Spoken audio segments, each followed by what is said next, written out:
নমস্কার বন্ধুরা, village kitchen চ্যানেলে আপনাদের স্বাগত জানাচ্ছি। তো আজ আমি আপনাদের সঙ্গে এমন একটা রেসিপি শেয়ার করব যেটা কিন্তু প্রায়ই খেয়ে থাকি। উপকরণটা যদিও সাধারণ, কিন্তু এর টেস্টটা কিন্তু পুরোপুরি আলাদা আসবে। দেখতেই পাচ্ছেন এখানে আমি 5টা ডিম নিয়েছি, আরও নিয়েছি 5টা কাঁচা টমেটো। তো এই টমেটোটা দিয়েই কিন্তু রেসিপিটা বানাবো। আর এই রেসিপিটার টেস্ট কিন্তু পুরোপুরি আলাদাভাবে হবে, কারণ একটু টক টক ঝাল ঝাল রেসিপি খেতে কে না পছন্দ করে।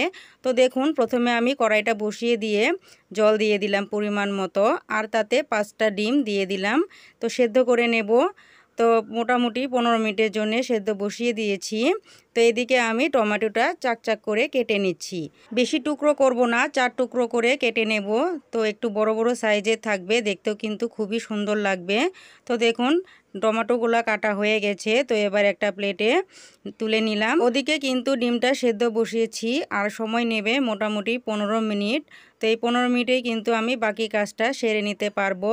তো দেখুন টমেটোটাও কেটে নিলাম। তো এবার খুব ভালো করে ধুয়ে নিচ্ছি 2 থেকে 3 বার। বন্ধুরা, আপনারা তো অনেক ধরনেরই ডিমের রেসিপি খেয়েছেন। তো এভাবে খেতে হলে আপনাদের কিন্তু পুরোপুরি ভিডিওটা দেখতে হবে, তাই পুরোপুরি ভিডিওটা কিন্তু অবশ্যই দেখবেন। তো দেখুন 15 মিনিট হয়ে গেছে, ডিমটাও কিন্তু খুব ভালোভাবে সেদ্ধ হয়ে গেছে। তো ঠান্ডা জলে নামিয়ে নিলাম। তো ঠান্ডা জলে যদি 5 মিনিট রেখে ডিমের খোসাটা ছাড়ানো যায়, তাহলে কিন্তু খুবই সহজভাবে ডিমের খোসাটা ছেড়ে যায়। আমরা যখন গোটা ডিমটা রান্না করি তখন কিন্তু ডিমের ভেতরে কোনো মশলা ঢোকে না, এতে কিন্তু ডিমের স্বাদটা আসে না। তো আমি এখানে কি করব, ডিমটা একটু চিড়ে চিড়ে দিব, যাতে রান্না করার সময় মশলাটা খুব ভালোভাবে ডিমের ভেতরে ঢুকে, আর খাওয়ার সময় যেন ডিমের স্বাদটা পুরোপুরি আসে। তো দেখুন ডিমটা একটু ম্যারিনেশন করে নেব, তার জন্য সামান্য একটু নুন আর একটু হলুদের গুঁড়ো দিয়ে ডিমটা একটু মেখে নিচ্ছি। তো আপনারা যদি চান এখানে কিন্তু লঙ্কা গুঁড়ো দিতে পারেন, তো আমি দিলাম না। ডিমটা কিন্তু আমি ম্যারিনেশন করে নিয়েছি। তো এবার কড়াই বসিয়ে দিয়ে পরিমাণ মতো সর্ষের তেল দিয়ে দিলাম। তো তেলটাও গরম করে নিয়েছি। তো প্রথমে আমি ডিমটা ভেজে নেব। তো লাল লাল করে ডিমটা নেড়েচেড়ে ভেজে নিচ্ছি। তো দেখতেই পাচ্ছেন খুব সুন্দরভাবে কিন্তু ভাজাটা হয়ে গেছে। তো এবার একটা প্লেটে নামিয়ে নিচ্ছি। তো এই তেলে কিন্তু পরে ফোড়নটা দিয়ে দিব। আমি এখানে সর্ষের তেল দিয়ে রান্নাটা করছি, আর আমরা খুবই ভালো করে জানি যে সর্ষের তেলের মতো রান্না আর অন্য তেল দিয়ে কিন্তু হয় না। তো দেখুন এখানে দিয়ে দিলাম কিছু গোটা জিরে, 2টো শুকনো লঙ্কা, 2টে তেজপাতা, আর 2টো মাঝারি সাইজের পেঁয়াজ কুচি। এখানে পেঁয়াজটা কিন্তু হালকা করে ভেজে নেব। 3 থেকে 4 মিনিট সময় নিয়ে হালকা করে ভেজে নিয়েছি। এবার দিয়ে দিচ্ছি গ্রেট করা আদা আর গ্রেট করা রসুন। এরপর এখানে দিয়ে দিব 7 থেকে 8টা পাকা লঙ্কা। তো পাকা লঙ্কাটা দিলে কিন্তু খুবই ঝাল হয়, তার জন্যই দিলাম। তো এবার মশলাটা একটু কষিয়ে নেব।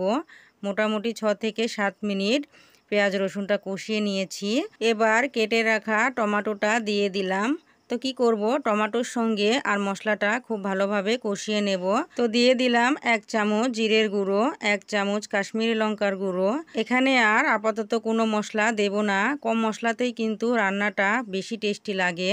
তো দেখুন ভেজে রাখা ডিমটাও দিয়ে দিলাম। তো এবার ডিমের সঙ্গে সবজিটা খুব ভালোভাবে 5 মিনিট আরও কষিয়ে নিয়েছি। তো এবার দিয়ে দিলাম হালকা গরম জল। এখানে আমি 1 গ্লাস জল দিয়েছি।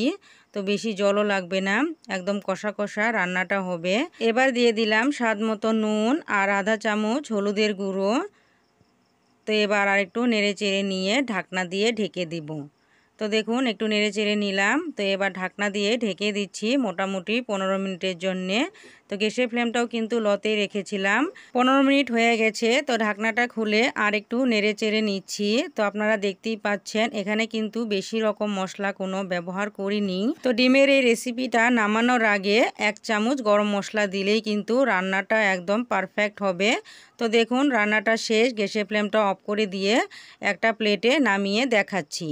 তো আপনারা দেখতেই পাচ্ছেন কত সুন্দর সুস্বাদু দেখাচ্ছে এই রেসিপিটা, একদম ভীষণ মজাদার টেস্টি একটু একটু টকঝাল রেসিপি। তো আপনারা কিন্তু অবশ্যই বাড়িতে ট্রাই করে দেখবেন। আর হ্যাঁ, আপনারা যারা আমার চ্যানেলে নতুন এসেছেন অবশ্যই তাদেরকে অনুরোধ রইল চ্যানেলটি প্লিজ সাবস্ক্রাইব করে নিন।